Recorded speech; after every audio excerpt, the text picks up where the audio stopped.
Hey everyone, welcome to Strange Stories, where we explore near-death experiences and supernatural stories from people who've had a glimpse of the other side. If you enjoy our content, please consider liking the video and subscribing to our channel. Without further ado, let's get to the story of the day. Story number 1. The year was 1972, and I was rushed to the hospital 7 weeks after the birth of my third child with heavy bleeding, loss of sight, and massive stomach cramps. Now believed to be blood poisoning, and while undergoing a procedure, I had what I later learned was an NDE. My experience was not initially pleasant. I was given an anesthetic and recalled returning to my room to rest after the procedure. Because the hospital was small, it was normal to be taken back to your hospital room due to a lack of available recovery rooms. The first thing I remember is knowing I was going to die. This is what it's like to die, I thought, as my body began to shut down from my right toe and progressed up both legs. I was aware of hospital personnel attempting to awaken me, but I continued to faint and was unable to focus properly. My body kept shutting down or slowly dying, and I remember going into what I can only describe as a wide enclosed slide type of tunnel, about 5 feet in diameter. It was terrifying, and I was going feet first, faster and faster, like a slalom ride, and I felt desolate, terribly alone and terrified. The thought, "This is what death is all about," kept recurring in my mind. The noise in my ears was terrifying and became increasingly louder. This seemed to go on for hours, and I remember thinking that this was all there was ever going to be. I was crying uncontrollably. The slide was wide at first, then darkened, and the space appeared to be getting narrower. The next thing I recall is standing next to my hospital bed, staring at myself. Next to the bed was a large chest of drawers or a locker, as well as a chair. The room was extremely small. Later, it occurred to me that I could not physically have stood in that location. The doctor was bending over me, staring into my eyes, and I could tell he was upset and trying to wake me up. I reached over to touch him and tell him that everything was fine and that he shouldn't worry or feel bad about anything because I was dead and okay. I touched his arm, but he wasn't aware of it and couldn't hear me. I was back in the dark, but this time I was heading toward the end of the slide. There was only a sliver of light. I then entered complete silence and a vast space that I cannot describe. But the sky was arched. The air felt like liquid velvet against my face. The background sky was inky, dark blue, and the billions of stars were stunning. The vastness was indescribable and breathtaking. I seemed to be floating and had no idea I was standing on anything. I just wanted to stay put and not move. The calm was both overwhelming and comforting. Then, over my left shoulder, a voice spoke to me, a voice so beautiful, full of love, and deep that I will never forget it. "Your time is not now," he said. "You must return to your children. They require your assistance." I repeatedly said, "I don't want to go back." And the voice said, "Your newborn baby needs a mother, and your other 2 children need you." There were no words spoken because everything happened telepathically. I only had to think about what I needed to say. I returned to my body and awoke. I was upset and depressed, and I didn't want to be there or talk to anyone. I asked the staff the next day to explain what had happened to me, but no one would talk about it or even come near me.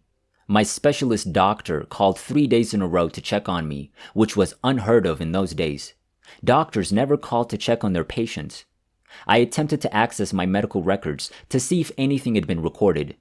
In the 1970s, no one had access to their hospital or medical records. Many years later, I tried again, but the records had been destroyed. After about 10 years, I came across a book in a bookstore and while browsing saw an article about NDEs. I was astounded because I'd never heard of NDEs. I bought the book and read it cover to cover. It felt great to know that I wasn't crazy after all, and that there were other people who'd gone through the same thing. After the NDE, my doctor prescribed antidepressants for 6 months because he thought I was suffering from postnatal depression. Remember that in the 1970s, these topics were taboo and were rarely discussed or even known about, particularly in Australia. In my case, I had no idea what had happened to me other than the fact that I died. When I tried to talk to my gynecologist about it after the event, and he just patted my hand and said, There. Needless to say, I avoided discussing it with anyone for fear of being labeled insane. I'd also like to point out that the experience is as vivid today as it was yesterday. In many ways, it has been a life-changing experience for me. I am not afraid of death, but rather look forward to it as I do the experience of all that love and peace. I'm not suicidal in the least. I enjoy life, and I'm always learning more about what I believe in my heart to be true. There is a light source. There's more to life than we're taught. Story number 2. In Saudi Arabia, my husband, 3 sons, and I lived. We were there for my husband's job. On Father's Day, 1996, at 9:30 a.m., I had my 4th child and 4th C-section at the hospital. My 3rd child had been born there 17 months before. I had been in and out of the hospital for months because I was an older mother and had started having premature labor with this pregnancy. I was too sick to return to the United States. Throughout this, an ultrasound revealed that I was expecting a girl. My Egyptian husband named her Maha, which means beautiful eyes in Arabic. I saw her face on the ultrasound and her eyes were lovely then and now. For the last 3 months of this pregnancy, I had been placed on bed rest. When the date of delivery was set for June 16, I was 35 weeks pregnant. The doctor, who was Saudi but had received his training in Canada, said I was dilated to 4 and contracting too much to continue with the pregnancy. I recall being put to sleep, followed by swimming in a pool. I was at the bottom of the pool when I noticed the blue sky and the sun shining above me. It's similar to looking up from the bottom of a pool on a hot summer afternoon. There was soft, lovely music with lots of violins. The song is stuck in my head, but I've never heard it before or since. I had the impression that I needed to get to the top of the pool to get some fresh air. It took a lot of effort to get to the top of the water. I struggled and fought my way up. When I looked down, I saw a white stone path with people waving. I had a feeling I recognized them. It's as if they were greeting each other. The path was pale, white, and bright. I could see Jesus at what appeared to be the end of the path, which was lined with a large crowd of people waving. I wanted to keep looking down and going in that direction, but I also felt I needed to go to the surface of the water. I'd try to swim to the top, but when I looked down, I'd see all those people. They appeared to be friendly and inviting. I couldn't decide which path to take. When I last looked down, I heard my grandmother say to me, "Honey, you must return immediately. We're not prepared for you. Maha requires your assistance." I never saw her. I only heard her. She died in 1981.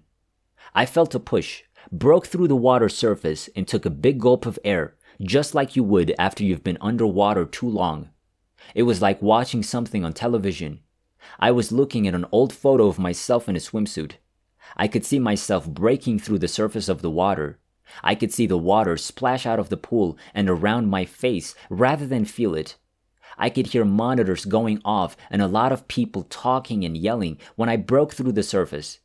Remember, this was in Saudi Arabia, where medical personnel spoke a variety of languages. I was trying to concentrate on what was being said to me, but I couldn't. It was far too perplexing and noisy. I wanted to return to the tranquility of the pool. My husband was brought in to see me. He leaned in close and said, "Don't abandon me. Return. Breathe, sweetheart." I inquired about the baby and whether she was all right, as I could still hear monitors going off. He explained that the monitors were for me. I don't recall much of the rest of that day, except that I was in the ICU. I was told during the day that I had respiratory arrest and had been dead for 3 minutes. A few years back in the United States, an anesthesiologist informed me that I had overdosed. During a C-section, paralyzing medication are administered first, following by pain medication. The anesthesiologist felt that the paralyzing medications had not been reduced sufficiently. I've had 3 surgeries since then with no problems, but all of them were in the United States. That day, 2 significant events occurred. My two older sons, aged 12 and 14, didn't speak much Arabic at the time. They were with their father in the waiting room when the doctor came out and informed my husband that I had died. This was said quickly in Arabic. My two sons claimed they were thrown to their knees by a powerful force and began praying for their mother's survival. God, they were told, was in charge. Following that, both sons came to me separately with the same description, the exact words said, the exact answer they received, and how they had understood the Arabic. My husband and the doctor received word that I was breathing again during their prayer. My husband was escorted back into the room to see me, and it's amazing how my grandmother knew to call my daughter Maha. She would not have recognized the name Maha. When I'm stressed out in life, I just think back to the music and the peace I felt in that pool. I'm not afraid of death. I've been there before. Coming back was the most difficult part of the entire day. It was as if I was in two worlds, one peaceful and one chaotic. My husband told me while I was still in the hospital that we had promised to stay married till death do us part, but that we were no longer married because I died. That's when I realized I needed to return to the bottom of the pool world to find peace. In the years since, I've lost some of my mental agility. It takes more time to process and remember information. I'm not sure how much of it is due to the birth experience, an aging brain, or being a single mother of 4 children. This is the first time I've written down what happened to me. It took me a long time to accept this experience. Only those closest to me know what happened that day. When my children and I returned to the United States in 1997, I was diagnosed with PTS after telling a psychologist what had happened that day. I was afraid of being labeled insane. That was the first time I could articulate it. I was told I wasn't insane, but now I'm wondering if the PTS was correct or not.